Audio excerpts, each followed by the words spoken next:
Hello guys, magandang hapon sa inyo. Nandito ako ngayon sa probinsya ng Mindoro. At meron ako dito gustong i-explore.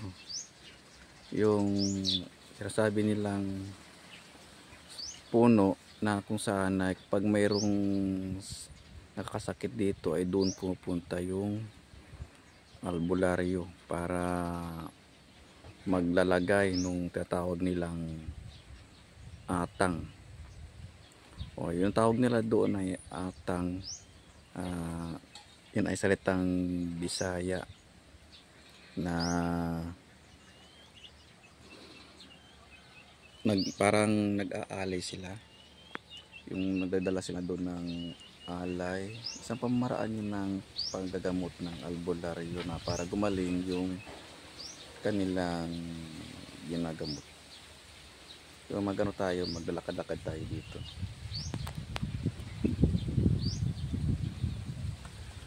Ito yan guys, maglalakad tayo dito.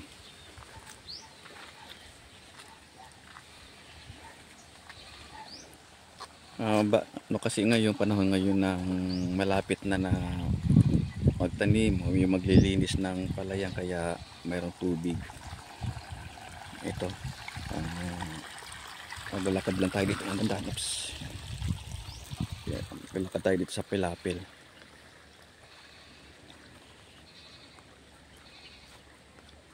Yan guys, yung Pilapil, mayroong mga bahagi na natuklap na dinaanan ng araro.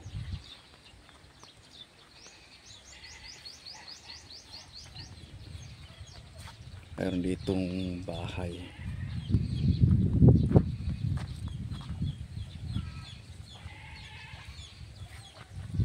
Lakad pa tayo.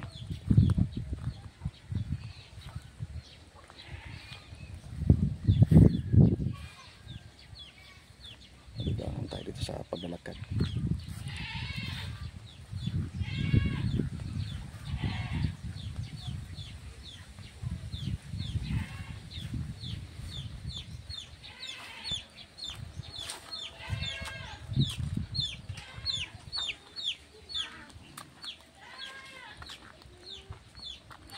Dito tayo sa naglalakad tayo dito sa kabilang daanan.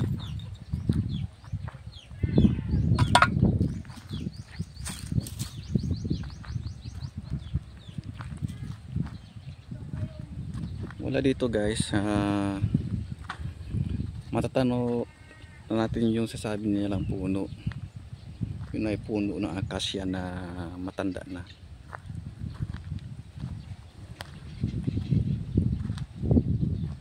Mag-explore lang tayo dito.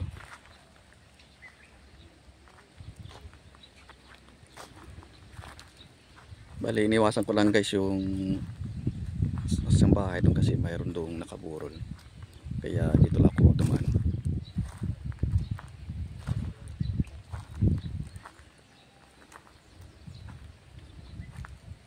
Malapit lang tayo. Yan guys, yun yan mismo yung puno na yan. Napakatagal na yan.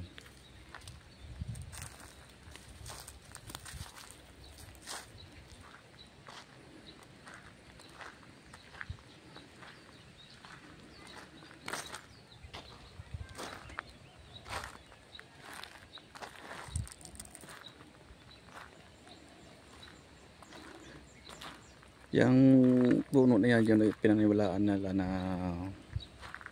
may nakatira na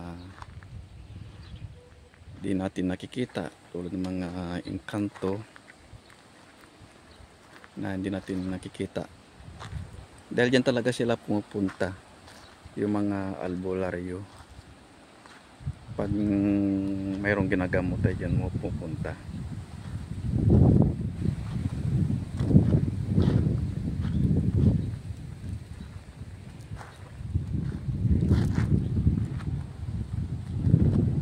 Yung parting mataas na yan guys, yan ay bago lang yan. Ngayong taon lang yan ginawa. Dati wala yan. Nakita yung kabila na ilog.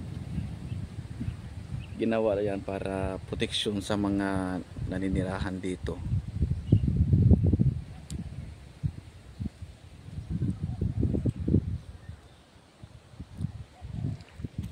baka ano, pupuntahan natin to, lapitan natin yung puno.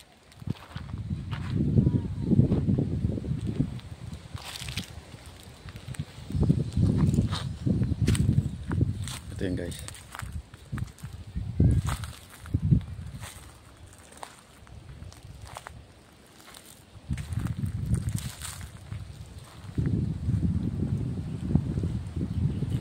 Ikot tayo, may harang na alambre.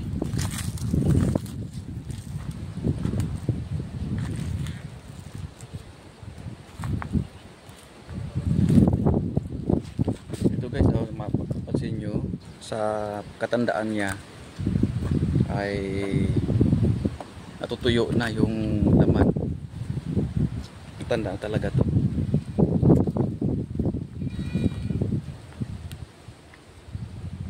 Dito mayroon na ditong nagluto, dahil maaring dito nagluto, nagpapahinga yung mga tao na gumawa ng ano, ng tambak na yan ng mga buhangin.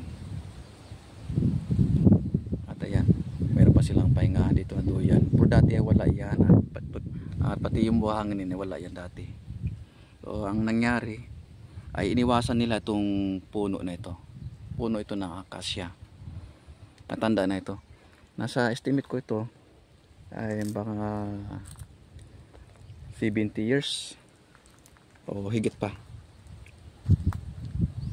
Ang tanda nito. Dati dito yun sila. Dito sila naglalagay ng mga alay.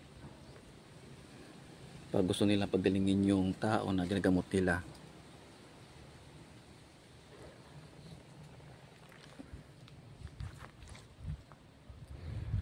Sige guys, ipakita ko sa inyo yung itaas ng buhangin niyan. Akit tayo.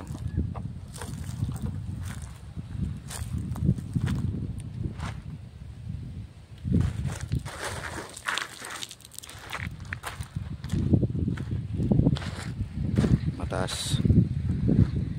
Ito tayo daan.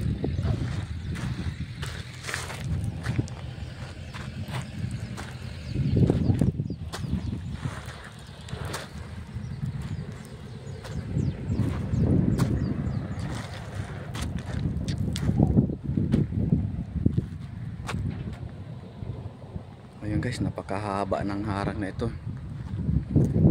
Ito ay harang nila sa ano, pag panahon ng tag-ulan ay ginawa nilang harang, at lalo na kapag nagkaroon ng bagyo.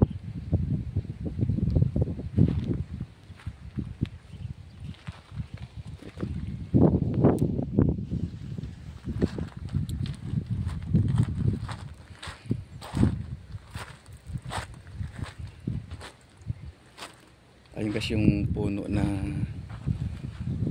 pinuntahan ko, ayun sa baba. At yung itaas yung sanga. Ayan. Halata na talagang matanda na siya sa itsura niya.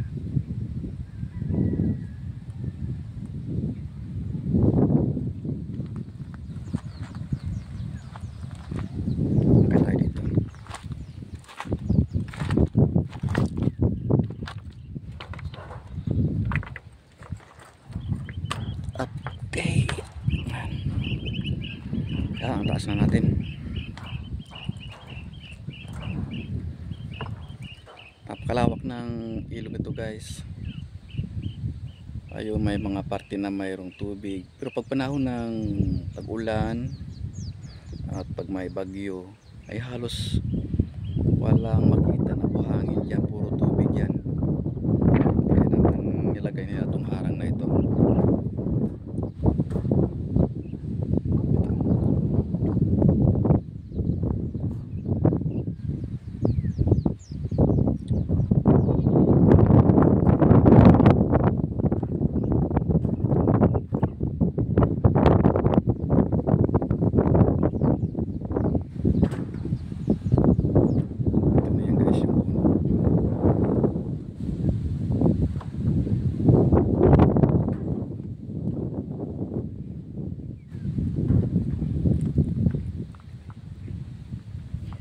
muna tayo.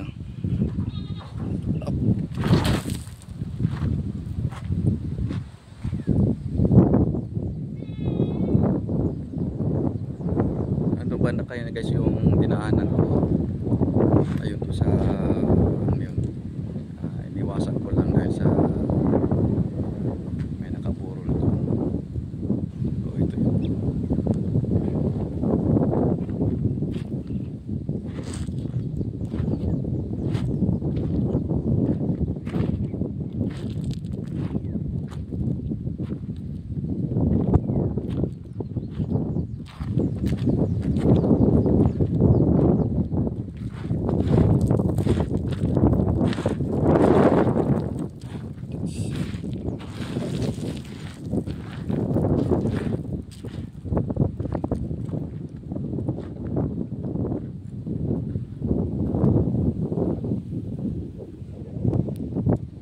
Sige guys, maraming salamat sa panood at muli tayo mag-i-explore.